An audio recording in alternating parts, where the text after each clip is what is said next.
El Athletic Club y el jugador Aritz Aduriz han hecho efectivo el acuerdo por el que el jugador seguirá ligado a la disciplina rojiblanca hasta el 30 de junio de 2019. La cláusula de rescisión será de 40 millones de euros. Athletic Clubek eta Aritz Aduriz jokalariak akordioa sinatu dute eta horren arabera aurrelariak gurean segituko du 2019ko ekainaren 30 arte. Deuseztatze klausula 40 milioi eurokoa izango da. Bueno, beste moduan ez liteken bezala oso pozik, Atletiken, ia nire bigarren familian jarraitzagatik eta bueno, oso eskertuta Atletiken nigan berriro konfiantza jartzeagatik eta bueno, beti bezala ahalik eta ondoen konfiantza hori bultatzeko gogoarekin. Bai, bueno, iristear dagoen partidu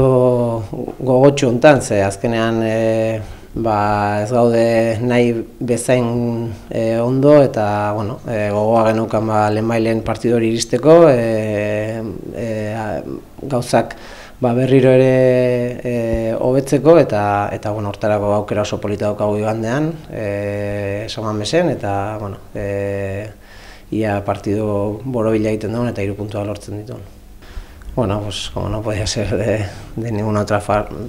forma, muy contento, muy satisfecho y muy agradecido al Athletic, al Athletic al que considero casi mi familia, el poder seguir un año más y bueno, intentar, como siempre, devolver toda esa confianza en todos los aspectos y bueno, ojalá que sigan pues, igual de contentos que han estado hasta ahora. Sí, al final cuando no estás en una situación en la que te gustaría estar, que como es la nuestra, que queremos mejorar mucho lo que estamos haciendo, pues lo que quieres es que los partidos lleguen cuanto antes y bueno, con muchísimas ganas de afrontar este partido en San Mamés con nuestra gente y con muchas ganas de revertir la situación cuanto antes e intentar pues,